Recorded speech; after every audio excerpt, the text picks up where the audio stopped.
ಆ ಸಣ್ಣ ರಾಜ್ಯದಿಂದ ಕಾಸರಗೋಡನ್ನ ಕಿತ್ಕೊಳ್ಳೋದು ಕಣ್ಣು ಮುಚ್ಚಷ್ಟೇ ಸತ್ಯ. ಇವತ್ತು ಕಾಂಗ್ರೆಸ್ ಸಣ್ಣ ರಾಜ್ಯದಿಂದ ಕಾಸರಗೋಡು ಕಿತ್ಕೊಳ್ಳೋ ವಿಚಾರ ಕೇಳಿದ್ರಿ, ಅದೇ ಸಣ್ಣ ರಾಜ್ಯ ಒಂದು ಮೆಸೇಜ್ ಹಾಕಿದ ತಕ್ಷಣ ಇಲ್ಲಿ ಹೆದರ್ಕೊಳ್ಳಿಲ್ವಾ? ಮನೆಗಳು ರೆಡಿ ಆಗ್ತಾ ಇಲ್ಲ. ನಾವು ಹೆದರ್ಕೊಂಡಿಲ್ಲ, ಹೆದರ್ಕಬೇಕಾದ್ರೆ ಹೆದರ್ಕೊಂಡಿದ್ದೀವಿ. ನೀವೇನು ಪ್ರಶ್ನೆನೇ ಮಾಡ್ಲಿಲ್ವಲ್ಲ, ಮತ್ತೆ ಸುಮ್ಮನಿದ್ರಲ್ಲ. ಯಾವ ಹೆದರಿಕೆ ಇಲ್ಲ, ಜಗ್ಗದು ಇಲ್ಲ.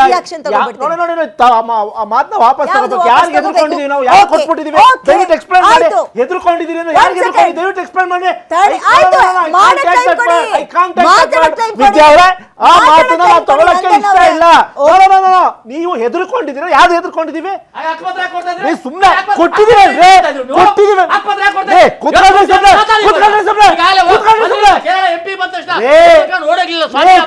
ಸುಮ್ಮನೆ. ನಿಮ್ ಯೋಗ್ಯತೆಗೆ ನರೇಂದ್ರ ಮುಂದೆ ಹೋಗ್ಬಿಟ್ಟು ಮಂಡಿ ಓದಿದ್ದೀರ ನೀವು. ನರೇಂದ್ರ ಮೋದಿ ಮುಂದೆ ಹೋಗ್ಬಿಟ್ಟು ಮಂಡಿ ಓದಿರ. ಇವತ್ತು ರಾಜ್ಯದಲ್ಲಿ ನೀವು ಮನೆ ಹೊರಸಿದ್ದಕ್ಕೆ ಚಳಿಗಾಲದಲ್ಲಿ ಮನೆ ಹೊಡೆಸ್ಬಿಟ್ಟು ಹೋಗ್ಬಿಟ್ಟು ಮುಖ್ಯಮಂತ್ರಿ ಹೋಗಿ ಕಾಲಿಗೆ ಬಿದ್ದು ಅಯ್ಯೋ ಅಪ್ಪ ನಾವ್ ಮಾಡ್ತೀವಿ ಅಂತ. ಎಲ್ರು ಮಾತಾಡ್ಲಿ, ಮಾತಾಡಕ್ ಮುಂಚೆ ಯಾಕೆ ಕಾಂಗ್ರೆಸ್ ಬರ್ತೀನಿ. ನನ್ ಮಾತು ಯಾಕೆ ಸರ್ ವಾಪಸ್ ತಗೊಳ್ಬೇಕು?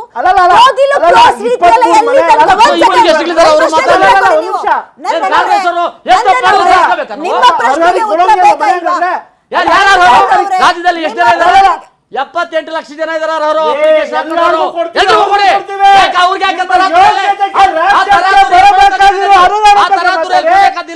ಯೋಗ್ಯತೆಗೆ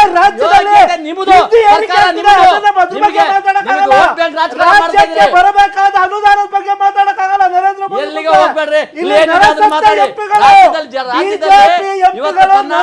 ಕನ್ನಡದ ಮಕ್ಕಳು ಬೀದಿ ಅವ್ರ ಬಗ್ಗೆ ಯೋಚನೆ ಮಾಡಿ. ಕೇರಳದಿಂದ ಮುಖ್ಯಮಂತ್ರಿ ಒಂದು ಏನೋ ಟ್ವೀಟ್ ಮಾಡಿದ ಅಂತ ತಕ್ಷಣ ಯಾಕೆ ಒದ್ದಾಡ್ತಾ ಇದ್ರಿ ನೀವು? ನಿಮಗೆ ಆ ಧೈರ್ಯ ಸರ್ಕಾರ 140 ಇರ್ತಕ್ಕಂಥ ಸರ್ಕಾರದಲ್ಲಿ ಈ ಹೆದರಿಕೆ ಯಾಕಬೇಕು? ಈ ಭಯ ಯಾಕಬೇಕು? ಭಯದಿಂದ ಹೊರಗಡೆ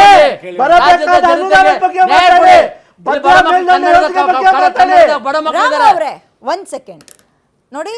ನಿಮ್ ಬಿಜೆಪಿ ಕಾಂಗ್ರೆಸ್ ಜಗಳ ಆಡಬೇಕು, ಅಗೇನ್ ನಿಮ್ಮಿಬ್ಬರ ವಾಕ್ ಸಮರ ಓಡಾಡಬೇಕು ಅಂತಲ್ಲ. ಕನ್ನಡದವರು ಕನ್ನಡ ಕಲಿಬೇಕು ಅಂತ ಉತ್ಸಾಹ ತೋರಿಸ್ತಾ ಇರುವಾಗ ಅಲ್ಲಿ ಇಂಥ ಮಸೂದೆ ತಂದಿದ್ದಾರೆ. ದಯವಿಟ್ಟು ಇಬ್ರು ಸೇರ್ಕೊಂಡು ಒಟ್ಟಾಗಿ ಏನಾದ್ರು ಪರಿಹಾರ ಕಂಡುಹಿಡಿಬಹುದಾ ಅದನ್ನ ನೋಡಿ. ಅದನ್ನ ಬಿಟ್ಟು ನೀವೇ ಕಚ್ಚಾಡಿದ್ರೆ ಒಂದ್ ಸೆಕೆಂಡ್ ಮಾತಾಡ್ತಾ ಇರ್ಲಿಲ್ಲ. ಆಯ್ತು ತಡೀರಿ, ಆಯ್ತು ಗೊತ್ತಾಯ್ತು.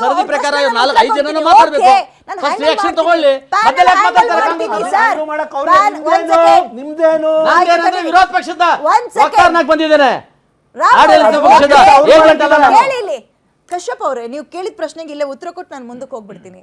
ಕೋಗಿಲು ಕ್ರಾಸ್ ನಲ್ಲಿ ಮಾತ್ರ ಅಕ್ರಮವಾಗಿ ಮನೆ ಕಟ್ಕೊಂಡಿರ್ಲಿಲ್ಲ. ಅಂಡ್ ಅಕ್ರಮವಾಗಿ ಮನೆ ಕಟ್ಟಿದರೆ ಅಂತ ಒತ್ತುವರಿ ಆಗಿರೋದು ಕೇವಲ ಕೋಗಿಲು ಕ್ರಾಸ್ ನಲ್ಲಿ ಮಾತ್ರ ಅಲ್ಲ, ಥಣಿಸಂದ್ರದಲ್ಲಿ ಮಾಡ್ತಾ ಇದ್ದೀರಿ. ನಿಮ್ ಮಗು ಅಳ್ತಿದ್ಯಾ? ಹಾಗಾದ್ರೆ ನಿಮ್ ಮಗುವಿಗೆ ಜೀನಿ ಸರಿ ಇಟ್ಕೊಡಿ. ಯಾಕಂದ್ರೆ ಜೀನಿ ಸರಿ ಇಟ್ಟು ನಿಮ್ಮ ಮಗುವಿಗೆ 100% ಸರಿಯಾದ ಆಹಾರ.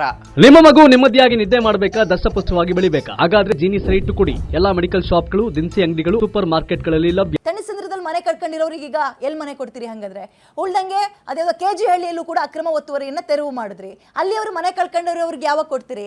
ಇಂಥದ್ದು ಸಾಲು ಕೊಡ್ತಾ ಹೋಗ್ಬೋದು. ಅಲ್ಲಲ್ಲ, ನಾನು ಮುಗಿಸ್ಬಿಡ್ತೀನಿ.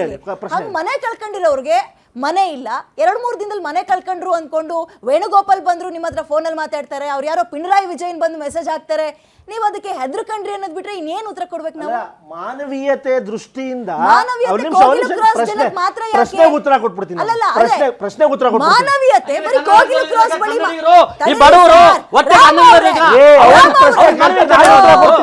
ರಾಮ್ ಅವರೇ, ದಯವಿಟ್ಟು ಒಂದೊಂದೇ 1 by 1 ಆನ್ಸರ್ ನಾನು ತಗೊಳ್ತೀನಿ. ಈ ಮಾನವೀಯತೆ, ಕರುಣೆ ಇವೆಲ್ಲವೂ ಕೋಗಿಲು ಕ್ರಾಸ್ ಜನಕ್ಕೆ ಮಾತ್ರ ಯಾಕೆ? 23 ಜನ ಅರ್ಹರಿಗೆ ರಾಜ್ಯದ ಎಲ್ಲಾರ್ಗೂ ಕೊಡ್ತೀವಿ ಅಂತ ಅಲ್ಲ. ನೋಡಿ, ಅಧಿಕಾರಿಗಳು ಪಟ್ಟಿ ಮಾಡ್ತಾರೆ. I can debate about Kogilu for the hours. Kogilu ಬಗ್ಗೆ ಗಂಟಾನುಗಟ್ಟಲೆ ಡಿಬೇಟ್ ಮಾಡ್ತೀನಿ. ಅರ್ಹರಿಗೆ ಮಾತ್ರ ಕೊಡ್ತೀವಿ ಅಂತ ಇವತ್ತು ಕೂಡ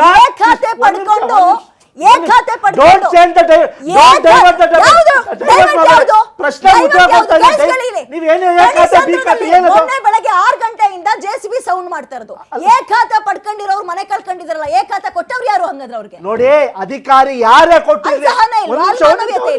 I will read the judgment about that also. 1 ನಿಮಿಷ.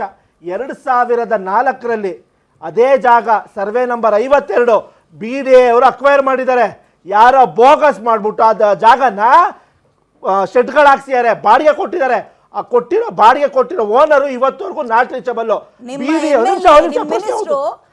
ಸರಿ ಇಲ್ಲ ಅಂದ್ಬಿಟ್ರು ಮೊನ್ನೆ, ಸರಿ ಇಲ್ಲ ಅಂದ್ರು. ಸರಿ ಡೈವರ್ಟ್ ಮಾಡಬೇಡ, ಫಸ್ಟ್ ಕಾಮೆಂಟ್ ತಗೋಬಿಡ್ತೀನಿ. ಪ್ರಕಾಶ್ ಅವರೇ, ಕೇರಳದ ಈ ಒಂದು ಬಿಲ್ ಬಗ್ಗೆ ನಿಮ್ಮ ಅಭಿಪ್ರಾಯ ಏನು? ಕನ್ನಡ ಪರ ಹೋರಾಟಗಾರರಾಗಿ ನಾನೊಬ್ಬ ಕನ್ನಡತಿ, ನಾನು ಕನ್ನಡ ಕಲ್ತ್ಕೊಬೇಕು ಅಂತ ಆಸೆ ಪಡದೆ ತಪ್ಪ ಆ ಭಾಗದಲ್ಲಿ?